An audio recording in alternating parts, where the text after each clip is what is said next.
This evening, a huge story caught everyone by surprise, a love story that led to a kind of sensational hoax. The star athlete for the Notre Dame football team riveted the nation with his inspiring story of a girlfriend who had died of leukemia right before a crucial game. It turns out that girl apparently never existed.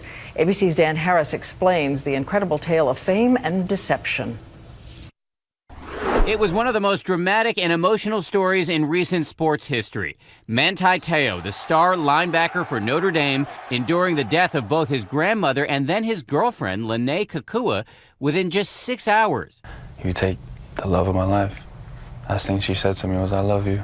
Teo then went on to lead his team to a series of epic victories. Propelled by his success and his story, he was a finalist for the Heisman Trophy.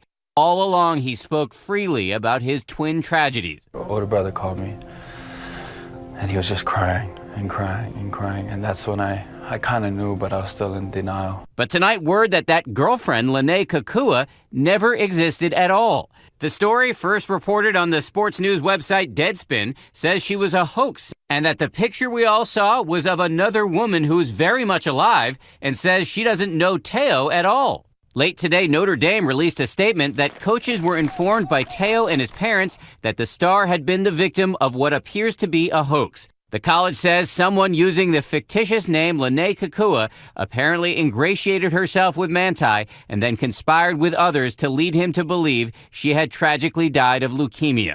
The question, was this a case of catfishing, a term based on a documentary about a young man who's fooled into an online romance with a woman pretending to be somebody else?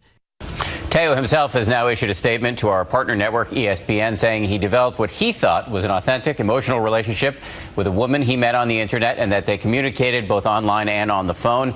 He calls this entire episode incredibly embarrassing. That's a direct quote. And he says he hopes others can learn from it. Twists and turns of a modern world and a modern era.